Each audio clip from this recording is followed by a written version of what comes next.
I said to John Garth, trying to figure out Tolkien's train of thought is probably impossible. He just knew too many things. Anything you thought of, he's thought of already. So I find it's like trying to catch a whale by putting salt on its tail. You know, it doesn't work. It could be done, sure, but it would certainly not be easy. And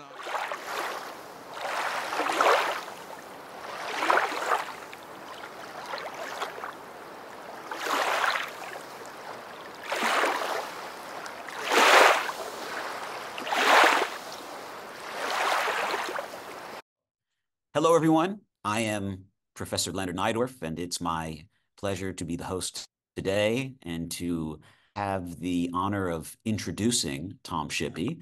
I thought that in giving a brief introduction to Tom Shippey, I would actually not read a text, but rather flip through a PPT that was made recently for him, just to help us briefly apprehend the magnitude of this scholar's achievement. It is a pleasant subject to survey. So here he is. We have a career at Oxford, then Leeds, then St. Louis, with stops along the way at other places. Major works in Old English studies, major works of Tolkien studies, you know them all.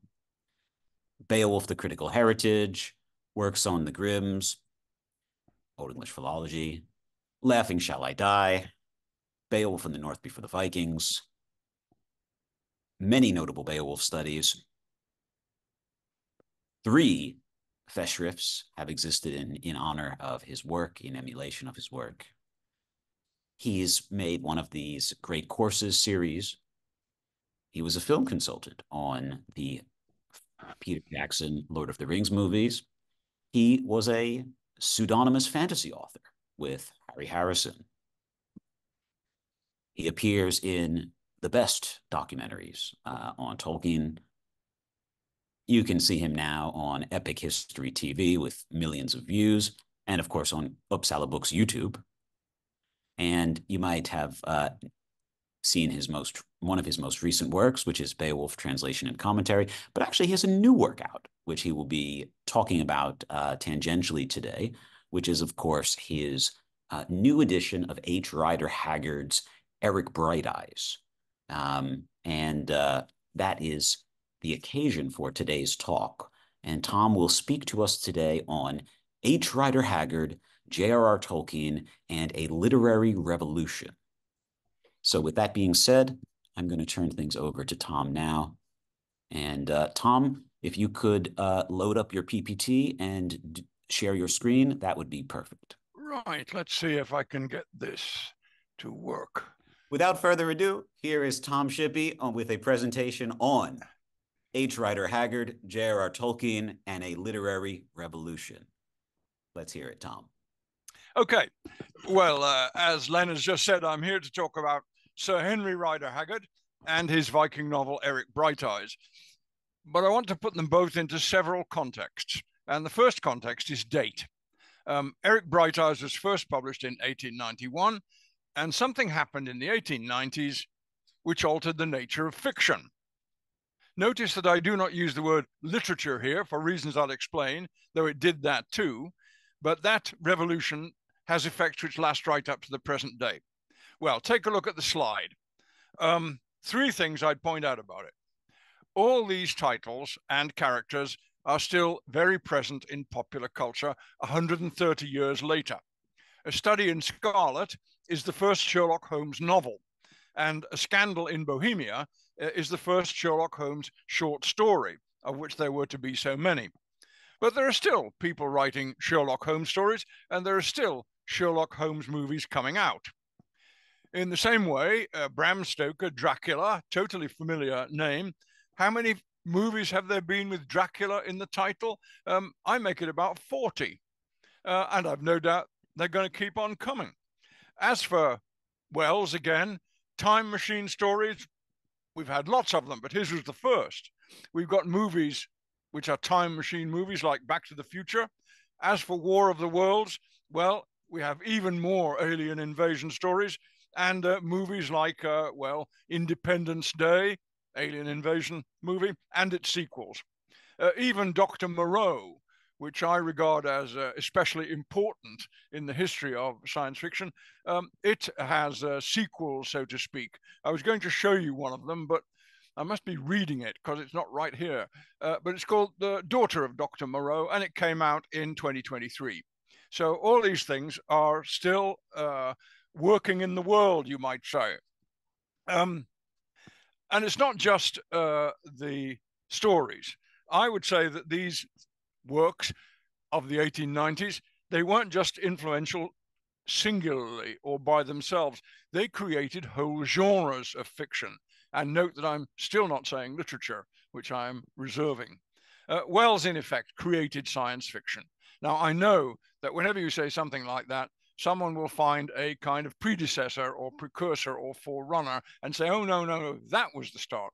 But, you know, for instance, like Frankenstein is a popular choice, but I don't think so. Wells really made science fiction a genre during the 1890s, and he actually worked out several of its major themes. He made it all recognizably modern. He's an author who people still, well, science fiction fans anyway, still read for pleasure. Well, as for Sherlock Holmes, he created the genre that we used to call detective stories.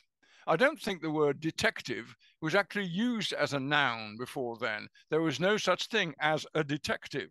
Well, now we call them crime fiction, but all right, they're still detective stories. Where would we be? Where would TV be nowadays without crime fiction series? Again, there's a whole genre sprung from Conan Doyle. And one thing about it, actually, about the Conan Doyle idea, was it was so easy just to say, okay, I got a detective, but I'm going to have a different kind of detective. You could have, for instance, old lady Sherlocks, like Agatha Christie's Miss Marple, or you could have Catholic priest Sherlocks, like G.K. Chesterton's Father Brown. Of course, in the American mode, the hard-boiled private eyes, like Sam Spade and so on. Okay, the works are very popular singularly. They also created whole genres of fiction, which are now ubiquitous. They're everywhere. Now, the third thing is that when I was a teenager reading English literature at Cambridge University, none of these authors or works were ever mentioned. They were anathema. They were not to be spoken of. Actually, I think this had a considerable effect on my own life because ever since the age of 14, I'd been a passionate reader and continuing subscriber to the magazine Astounding Science Fiction. And then there was a time in my last year at Cambridge, actually, when I forgot myself and didn't hide my copies. And my director of studies popped in to see me, as they used to do in those days, and he noticed a copy of Astounding Science Fiction lying around. Well, shortly after that, he told me that he would not recommend me for graduate study because he thought, and I quote, I didn't have it. Well, by that time, I'd already got a first, which made me one of the top 8 out of 250. There were no problem recommending people who hadn't got a first. That was okay. But somebody who read this non-literary material was just not one of us. And he wasn't going to recommend me. Well, basically nuts to him, and I won't grizzle about it anymore. But really, what happened here? Why this sudden flowering of genres in the 1890s, and why were they all then reclassified as not suitable for literary studies and, in fact, not literature? Well, I can answer the first question. It was the result of a series of education acts, which by 1881 had made education in the United Kingdom both compulsory and free for all children up to age 14. So by 1890, you had close to universal literacy among young adults, and they wanted something to read. We'd got an entirely new audience for, I can't say literature, can I? We had an entirely new audience for fiction. Well, weren't they well served already?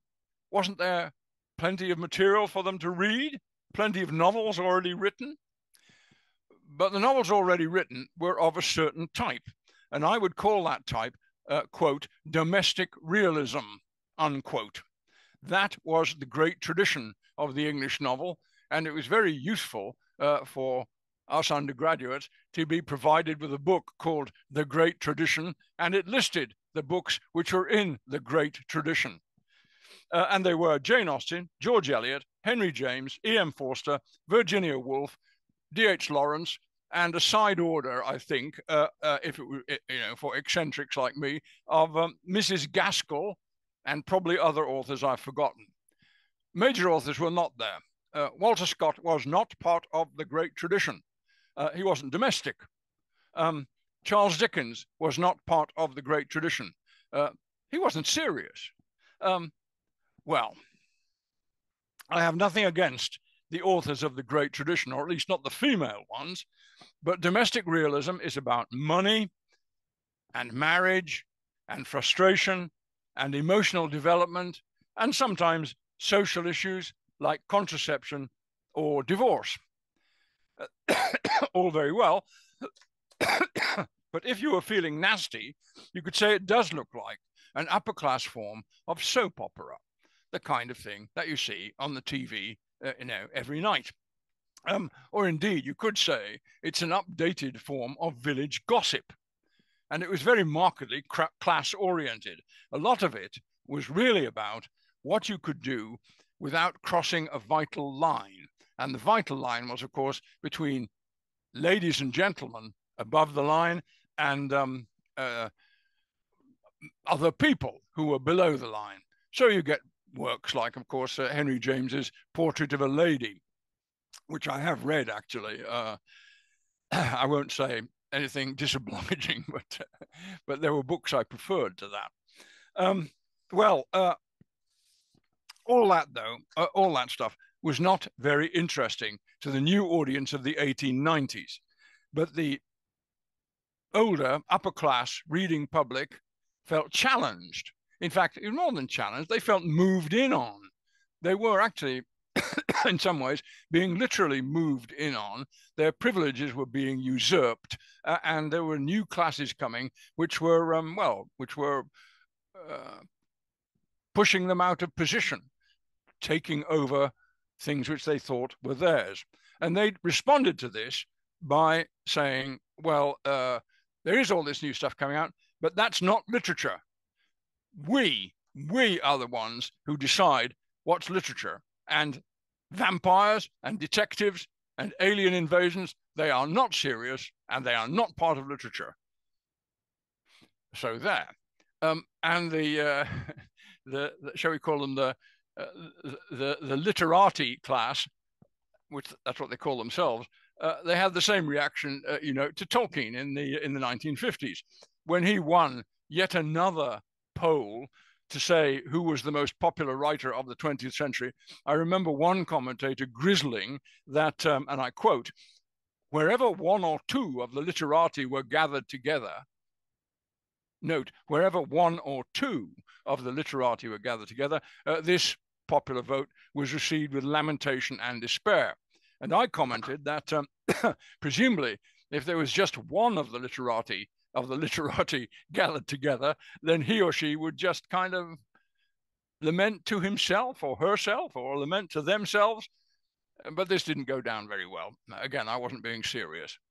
Just the same, the positive reaction to Tolkien felt by nearly everybody else was summed up by Edmund Wilson, the big US literary critic. He didn't try to explain it. He just said that this was just mere fondness for, quote, juvenile trash. And anybody who liked it should be ashamed of themselves. Speaking personally, again, having had a fright over astounding science fiction, I was careful not to go public on Tolkien until I was in a position to ignore academic opinion. And I'm very pleased to be able to ignore it to this day. Well, what happened to Tolkien in the 1950s was exactly what Haggard back in the 1890s. There's another genre we ought to look at, and here's another slide.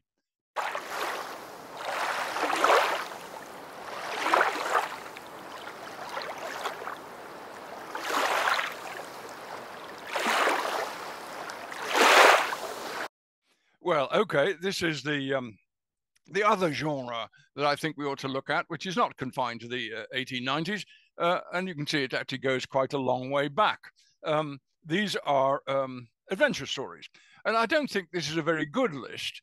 I read a lot of these things when I was young, but of course, when I was young, I didn't note authors or titles very much, so I'm sure I missed out or I can't remember some things which are actually rather prominent.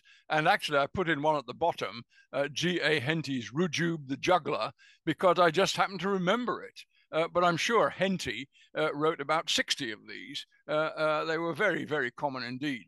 And I'm sure there's a great deal more works which I have skipped over. Well, still, having said that, everybody remembers Treasure Island, and it's still, in fact, creating spin-offs. So if I could just hold up another one, is that visible to everybody? Treasure Planet. It's really Treasure Island transposed into a science fiction mode, which just shows that these genres can sort of hybridize. And of course, Treasure Island has become extremely familiar. And King Solomon's Mines, for instance, another one there, has been filmed, well, I think more than once. So once again, these works remain powerful in popular culture. But just the same, back in the 1880s, Haggard got the same treatment as Tolkien was to get 60 years later. The big chief of American literary studies, the 1890s equivalent of Edmund Wilson, who said Tolkien was just juvenile trash, the big critic of the time, William Dean Howells, he wrote an attack on all his works, saying this was not realistic, this was not domestic realism, which is what literature was, and it didn't deserve to be considered by lovers of literature. What it was just romance.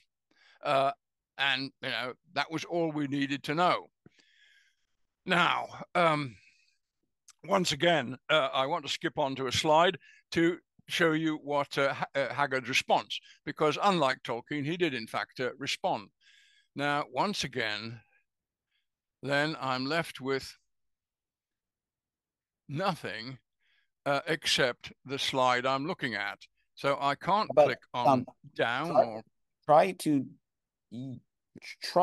with your arrow keys, just try to hit the right arrow. Done. There we are. Good. It worked. Thanks, Len. That's the tip. Anyway, here we are. This is Haggard on romancers. And you notice he's being kind of stuffy about it. Some there be, and that's Howells, who consider this a lower walk in the realms of fiction and who would scorn to become a mere writer of romances. Well, he says, then he has a couple of different defenses. One is to say that to appeal to authority, to say there are all these works which we regard highly, but they're not domestic realism. So if they're okay, then other forms of romantic fiction, they must be okay as well. And he goes on to say that there's going to be a time when the things that Mr. Howells praises, which is once again, I suspect, Henry James, the society novels like Portrait of a Lady and Washington Square and so on, once all those are utterly played out, there will still be people who take pleasure in, as he said, those works of fancy which belong not to a class or a nation or even to an age, but to all time and humanity at large. Well, commenting further on this, what I've called domestic realism, Haggard calls naturalism and also the society novel. But the gist of everything I've said so far could be summed up as saying that in the 1890s and thereafter, domestic realism in the novel was challenged and indeed defeated, except in departments of humanities, by the new romances. Wells and Doyle and Haggard and Stoker and many more, they are the ones who have actually made a permanent impression. And there are perhaps two reasons for this.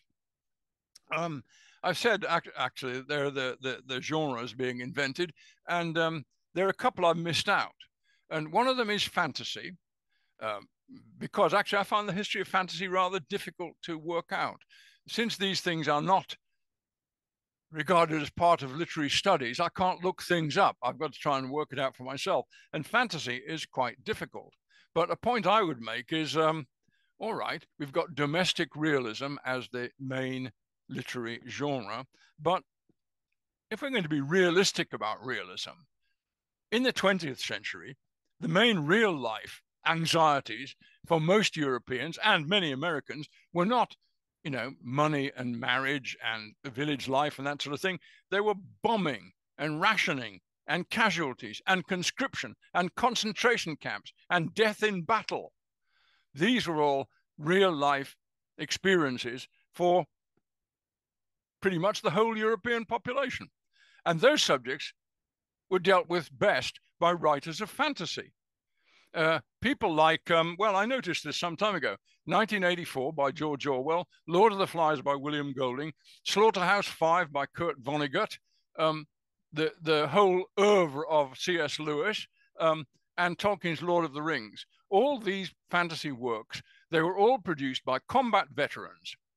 And some of them had actually been shot, like Orwell and Lewis, and some of them had been very seriously shot at, like Vonnegut, who was very, very lucky indeed to be alive. And the only way they could make sense of these real life experiences was not to write domestic realism, it was to write fantasy. So in a way, fantasy was more realistic than realism. That sounds a bit odd, but actually, I hope you can see the point I'm trying to get to. Well, the other genre that I haven't said anything about, besides fantasy, we have to consider also that during the 19th and early 20th centuries again, there were lots of people, real life people, who were actually living in the world of adventure novels. They were undergoing real life adventures in Africa, on Pacific islands, and actually, this is the other genre which I haven't actually tried to summarize. In the Wild West, probably the most popular adventure genre in terms of Hollywood movies is the Western. Now, I'm not quite sure when this got going, probably rather earlier than the 1890s, but for what it's worth, that famous hero of the Western, Hopalong Cassidy, he was invented in 1904, and the Virginian, often felt to be, an early major Western, that came out in 1902. So actually, in real life, there were plenty of people experiencing the world of adventure fiction. And so the adventure fiction, in a way, was realistic. So all these were challenges to the images of real life held by people like Edmund Wilson and William Dean Howells and my tutors at Cambridge. Who didn't like science fiction, their image of real life was actually a very narrow one. It was real life as experienced by a small, sheltered, privileged class. And they said everything that wasn't applicable to their small, sheltered, privileged class, that was just romance. Well, that was a bad mistake, really. That was a bad mistake. I remember my old pal Darko Suvin, a Yugoslav critic of science fiction, he said something like, any field of study which chooses to disregard 90% of its material is likely to be wrong even about the 10% that it does choose to study. And I thought that was really true about departments of literature. They'd crossed out so much stuff as being not literature. Well, all right, they'd kept what they liked, but were they right even about that limited focus? Well, I don't think so. So that, however, going back to the 1890s, I think that was the time when we had a revolution and a kind of division of taste between literature and mere genre fiction. I'll tell you another thing, actually. I was chatting to a very experienced publisher, and I said something like, if you were offered a manuscript of, should we say, historical fiction and science fiction and fantasy, and they all seemed about equal in merit, which would you choose to publish? And he said, fantasy. And I said, why is that? And he said, and I think this is an actual kind of quote, he said, only fantasy is mass market these days. These days, everything else is niche fiction. And then he paused for a moment and he said, and that includes mainstream. So the market, according to my publisher friend, had actually been completely skewed or taken over or dominated by one particular genre of fiction, and mainstream was now just, as it were, in the lower ranks.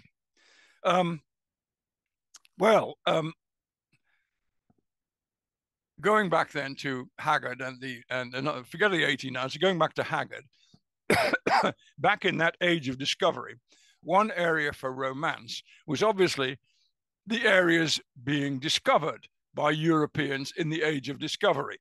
We know nowadays that there are no strange white queens ruling by magic in the center of Africa. That's Haggard's She and Haggard's Ayesha, a sequel to She. But they didn't know that then. There might be strange hangovers, strange white queens, strange archaeological relics of King Solomon in the center of Africa, and they didn't know there weren't. It was a possibility. Well, we know now that's not true. We also know there are no uncontacted savage tribes living on desert islands in the South Pacific, except maybe in Papua New Guinea, actually, but they didn't know that in the 1890s. So this was a suitable setting for romance. But nowadays we do know, and so that kind of romance has now moved over to be science fiction, actually. It's actually switched from one area to the other. But the other area for romance, which you could set stories in, was the past. And not the undiscovered countries of the present, but the known countries of the past, as in Treasure Island, which set up the fashion for the Caribbean and pirate novels and so on. And so having done the undiscovered route in his African romances, it was perhaps natural for Haggard to go into the past, the zone of the past but unrecorded. And that was, in fact, not pirates, but Vikings. Well, one reason for this was that there had been something of a Victorian craze for Vikings. Haggard had, in fact, well, let's see if we can get another slide up. Yes, Haggard had, in fact, been beaten to the punch when it comes to Viking stories by two authors just in the 2 years before he brought out Eric Bright Eyes. Tip of the iceberg. I've picked out a few more novels which I happen to know about, but I don't know always when they were published, and I don't know who the authors were, and I'm sure that my little sample is a very small one. I would say that there are probably, I don't know, 30 or 40 Viking novels written during the Victoria, and it would be kind of interesting if somebody collected them. Because not only, have I don't know their dates, I've never seen a copy in many cases of works which I know exist. But there must be some still lying around in places. And, it would be a good exercise, I think, for somebody someday to just read them all and kind of come to some conclusion about the origins and nature of the craze. But it's a rather strange craze because for some centuries, well, in fact, for many centuries, the word Viking had just disappeared. It existed in Old English, and it's used exactly the way we would in the poem "The Battle of Maldon," written sometime in the late 10th century. But after that, the word just disappears. Actually, with one revealing exception, the OED could find one use of the word Viking in English, but it came from the Shetland Islands. And the Shetland Islands were actually Norse-speaking until the kind of 19th century, I guess. So that obviously it was a borrowing from Norse, which happened to be used in the English of the Shetland Islands. Well, so Vikings had just disappeared, and then suddenly they came back. Now, what did that was first, and this is another largely unexplored story. What came back was first the materials written in Old Norse started being rediscovered and translated, a long process. They'd been forgotten. They also had been totally forgotten, but not everywhere, because they remained in a kind of refuge or sanctuary in farmhouses in Iceland. And then they were slowly discovered, rediscovered, brought out, edited, translated. They became familiar in the scholarly world. And then when they got translated, they started to be known in the popular world as well. And of course, they rapidly became, people very soon realized that they liked them. Okay, so suddenly the Victorians had a great deal of Viking material which they could use, but there was another reason for the popularity of the craze. And here, I think I'll quote my own introduction to Eric Brighteyes. The Vikings were popular to Victorians because they fitted the Victorian self-image. They became role models. And this is me quoting. They were bold explorers. Had they not been the first Europeans to reach America long before Columbus, and furthermore, reaching the mainland, not some trifling Caribbean islands? They won their battles, and if they did not, they died hard, just like Britons again. In Iceland especially, they had an incipient democracy, strong commitment to freedom, and the beginnings of something like jury service. Perhaps most of all, they could readily be assimilated to the new Victorian ideal promoted by the public schools in England: Spartan upbringing, code of honor, and even, quote, sportsmanship. Just to add to the latter point, a major source of information about Vikings, which Haggard used heavily, was Sir George Dasent's introduction to his translation of the saga of Burnt Njal. I say his introduction to the saga. It was 46,000 words long. So it was really a monograph as well as a translation. And everybody, including Haggard, used it. Anyway, in that introduction, Sir George noted very approvingly, and this is a quote again, "Even in killing a foe, there was an open, gentlemanlike way of doing it." I'm not quite sure what he meant, actually, but that was the opinion. Vikings were Victorian gentlemen.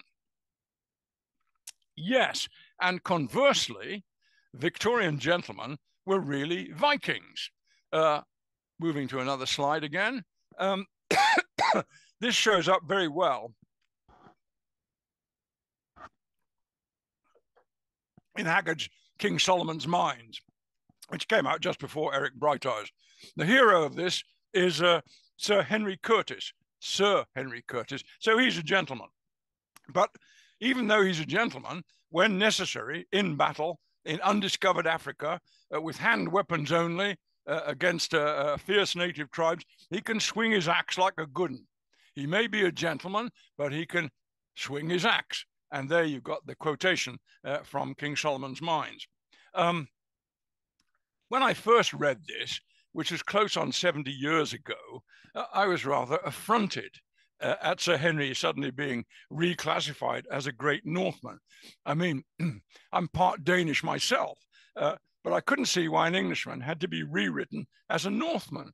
I thought the English had seen off the bloody Vikings in 1066 at Stamford Bridge. So what was so big about Danes and Northmen? Well, the answer is that Danes and Northmen and Vikings were all the rage, and Haggard actually tried to make out that he was descended from one himself. He said Haggard was actually a kind of garbled version of Danish. I think it was Haggard. I won't try and spell it out for you, but he gave it a kind of Danish makeover. Actually, I think it probably wasn't true. And may I say that I certainly know that my ancestry is quite true. My great-grandfather was Jens Wurtsen Agerbeck Kjeldgaard fra Fjerritslev in Nordjylland. So there, and take that, Sir Henry. So take that, Mr. Haggard. But going back to this rather strange rewriting, saying gentlemen were actually Vikings perhaps scratched a kind of itch. Was it the case that English success in war was just because we had machine guns and they didn't? No. It must be something something in the character rather than the mere technology. We could beat them fair and square if we had to. And actually, if you ever watch the film Zulu, you will see the point made again. The officer, once the redcoats have beaten off the Zulu attack, he says it was a bloody miracle. And I think the sergeant says it's a bloody miracle. The officer says, well, it's a .45 hollow point Martini Henry miracle. And the sergeant says, no. He says, and a bayonet as well, and some guts behind it. So there's the point. It is not just technology. It is also, well, something in the nature. And that perhaps, I say, offered a kind of reassurance. Anyway, Vikings were in, they were role models. What else had Haggard got to add to the familiar mix of romance and Viking novels in particular? And I guess my answers would be three things. One was location, another was love interest, and the third was the supernatural. Location, well, that's easy. Haggard had visited Iceland. He knew it quite well. He was very struck, like all visitors, by the scenery, and he used it heavily. The snow and the ice, the getting lost in a blizzard, the hideouts in the rocky wasteland, and of course, the fiery volcanic gulfs, very useful for people to fall into. Very dramatic and also novel. Big change from Haggard's earlier African settings. Love interest, well, this occurs quite often in sagas, but Haggard kind of inverted it. In sagas, the usual scrapping is two men fighting for a woman. But in Eric Bright Eyes, it's the other way around. It's two women competing for a man. And how do they compete? Sorry about this cough of mine. How do they compete, the two women? Well, that's the supernatural element. And this is quite weird and quite original. The two women concerned are Gudruda, the fair, who is the good girl and the blonde, and Swanhild, who is the bad girl and is brunette and part Finnish, so that she's a witch. Swanhild is the really interesting character, and I can't quite make her out. Haggard said that people like her, who can create what he called, quote, sendings, are common in sagas, but not to my knowledge. I think he was just covering his own tracks. At some times, Swanhild seems to have familiars, animal familiars, a wolf, a rat, a toad. But at other times, these sendings, if that's what they are, appear to be projections of herself. And she has some kind of strange relationship with the toad creature, which promises her that when she dies, she and the toad creature will be together in hell. That's the Viking gloomy underworld for people who don't get to Valhalla. And there, in hell, or from hell, they will be able to wander the world, creating woe and disaster. It's all very strange, and it's really spooky. Actually, it's just like Stephen King. Same sort of uncertainty, and you're not quite sure what all this means. But there's another thing, actually, which that Haggard also knew. He had to tone things down for his Victorian audience in the area of sex. Does Swanhild ever get to have her wicked way with Eric? If she does, it happens between the end of chapter 17 and the start of chapter 18, when Eric wakes up next to her. So it's pretty suspicious, but it's not certain. Does Eric ever manage to consummate his love for Gudruda? Well, suggested, but not confirmed. all takes place off stage. However, the real draw for Eric Brighteyes, I think, is perhaps what Tolkien said. First, as you can see, Lancelyn Green, who knew them, says that all the Inklings ranked Rider Haggard very high. And then Tolkien himself, and this is a manuscript note in a draft of his 1936 Beowulf lecture, he just mentions it, and he says, Eric Brighteyes, by Rider Haggard, is as good as most sagas and as heroic. And I think this is now the last question I have to try to answer. What does as heroic mean to Tolkien? It doesn't just mean being a brave warrior. That's taken for granted. No, in Germanic culture, to be a hero, you have to confront a heroic dilemma, a conflict of duties. It may be kinship against loyalty. It may be two oaths which can't be reconciled. It may be, well, for a better statement of all this, repeating what Len said a while ago, you need to read our revised and expanded edition of Beowulf, which now incorporates translations of the 3 surviving poetic fragments from early Germanic culture, all of which fit this pattern. It seems as if the main activity of early Germanic poets was thinking up painful and insoluble variations on this idea of the heroic dilemma. Well, Haggard figured that out, and it supplies a lot of the novel's tension.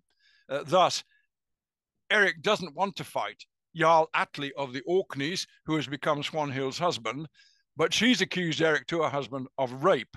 So Atli is bound to fight Eric, but Eric knows the accusation is false, so he doesn't want to fight, but Atli provokes him until he has to, and then, well, it gets worse. So that's the heroic dilemma and the heroic problem. Furthermore, I won't tell you the whole story, but there are dilemmas also for Gudruda, who is torn between love for Eric and the duty of revenge for her father, whom Eric has killed, though all these things are explicable and excusable, but just the same, they create painful situations. Geezer, similarly, has to avenge his father, even though he understands that Eric really had no option but to kill him, but that's the way it goes. So the novel is stuffed with heroic problems, heroic dilemmas, tensions between various kinds of duty. Well, Eric Brighteyes has a complex plot, a dramatic location, really excellent use of the supernatural, and let's not forget, Rider Haggard was also one of the best and most skillful storytellers of the group that we now call the New Romancers. So, telling stories, how do you do that well? How does narrative work? What makes it good? You know, when I was a student back in Cambridge, this is a question that I don't think ever crossed anyone's mind. They just weren't interested in narrative or in storytelling. They had nothing to say about it. The attitude is well summed up by a remark made by E.M. Forster, who was a member of the great tradition. You know, it was in the book. He said, quote, the novel tells a story. Oh, dear me, yes. The novel tells a story. Oh, dear me, yes. Well, he obviously wished it didn't, and his novels actually don't. Or if they do it very badly. I can't help thinking, now that I'm not an undergraduate, I can't help thinking it would actually have been a good idea for my tutors when I was an undergraduate to give the question of narrative skill a bit of attention, but they didn't. But actually, it's critically important. Well, there are other questions which could be interesting, but I'm not going to try to answer them because I've been talking for long enough. Did the Victorians get the Vikings right? And if they didn't, why not? Is there a mythical element in the sagas and in Haggard? Well, possibly. But as I say, I've said enough, so I'll leave you with the questions, and I'm sure you'll have others for me as well. And finally, if you would like to buy our new edition of Eric Brighteyes with introduction and voluminous explanatory notes by me, not quite 46,000 words, but quite a lot just the same, well, the best place to look It's on our website, uppsalabooks.com, and click on Eric Brighteyes. And now I'll turn control over for question time to Professor Neidorff.